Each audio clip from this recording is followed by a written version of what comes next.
Hey boys and girls. So this is the second, kind of almost third video of the week for our research writing segment. And by now you should understand the basics of how to make your question, write your question on a note card, find an article, answer that question within the article, and then move on to your next question.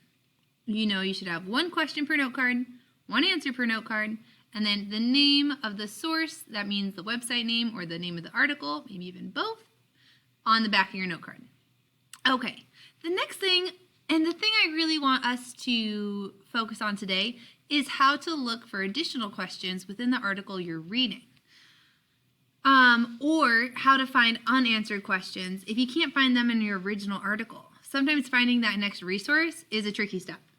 So I have some questions here that I was unable to answer in my first article. Remember, my first article was about dogs in the hospitals. It was so cute.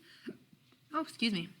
The question that I had that I still haven't answered was, in what ways do support animals help humans heal?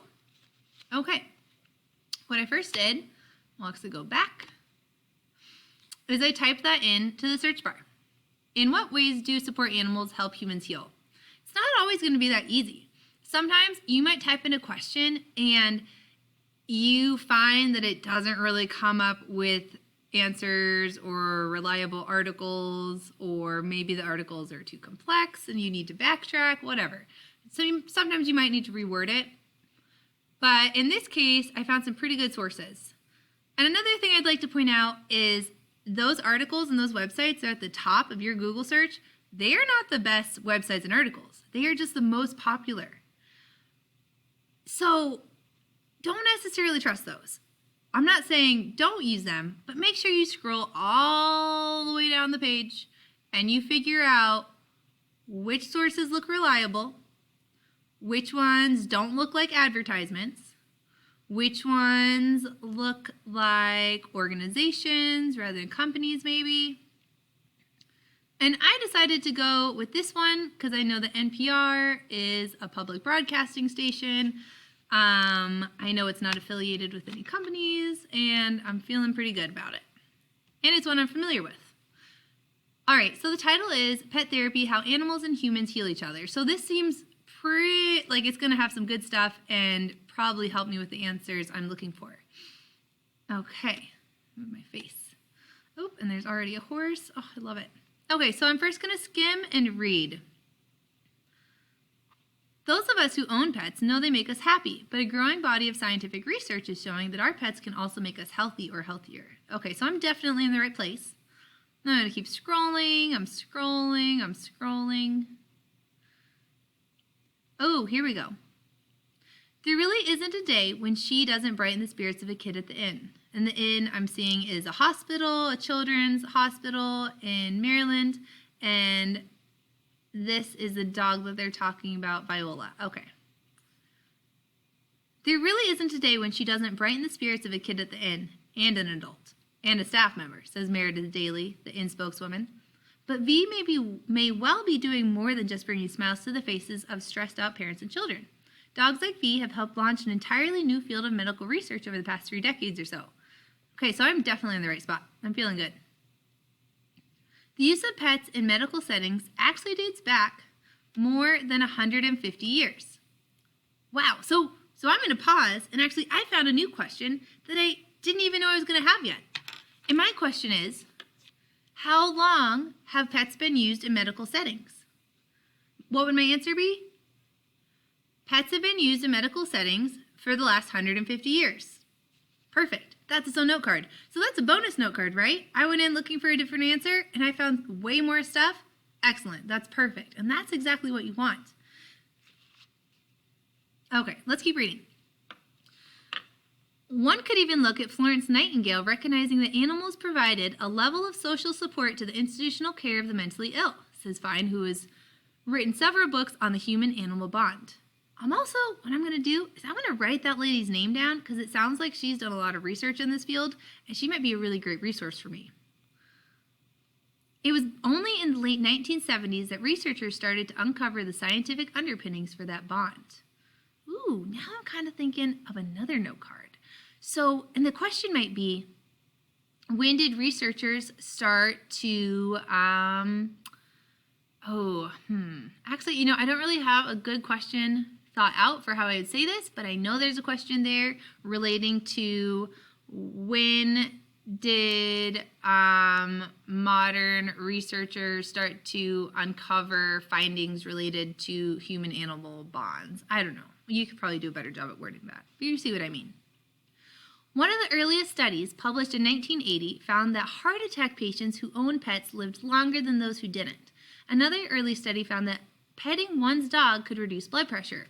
Bingo. Okay, so there's one of my answers. So I have my note card. It says, in what ways do support animals help humans heal?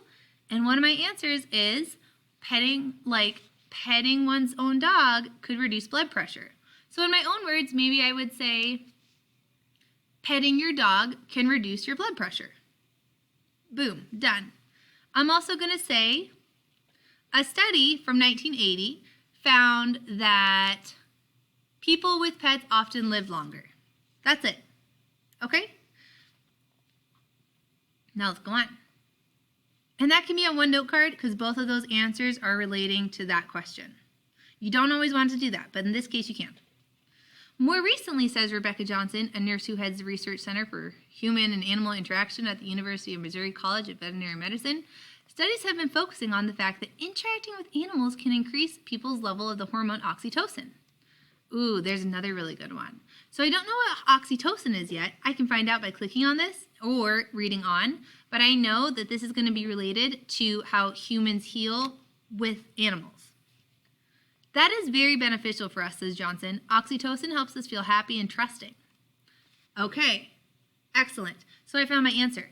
I'm going to say on that note card where I'm still asking in what ways do support animals help humans heal, I'm talking about blood pressure. I'm talking about people who own pets have longer lives, and I'm also including that interacting with animals can increase oxytocin levels in humans. So those three things can be on the same note card because they're relating to the same question. However, now I have another note card because, frankly, I'm not really sure what oxytocin is. So my next note card, this is going to be my bonus note card that's going to fall underneath that how do animals help humans heal note card. That question is going to be, what is oxytocin? And my answer is going to be right here. Oxytocin helps us feel happy and trusting. I might even look it up later, or I might keep reading and find out more about it. And you might find more about it as you read on. Table your note card and bring that oxytocin note card back once you found more information. Okay? All right, so that's what it looks like to find those secondary questions under that broader question. So remember, we went into this article asking the question, in what ways do support animals help humans heal? But we learned about the fact that support animals have been used in medicine for 150 years. We learned about an author who has done a lot of research in this, named Aubrey Fine, and we're going to go look her up after this, and we're going to find more information related to the history of using support animals in medicine. And then finally, we found an answer to our question, which was, how do support animals help humans heal? Blood pressure, oxytocin, longevity, and we found a little nugget about what oxytocin actually is. Let yourself go down those rabbit holes. That will make your research strong. And remember, there's really you can't go in a wrong direction. If you're confused or if this feels like a lot, come check in. We will have a live Zoom session tomorrow. That's Thursday, September 24th at 9:45 a.m. I'll actually remember to turn on the link this time. And yeah, so your goal is 10 to 15 note cards. And when we do these research projects in the future, we're looking at like upwards of 20. So nestle in there, get comfy, and start writing note cards. All right, good luck.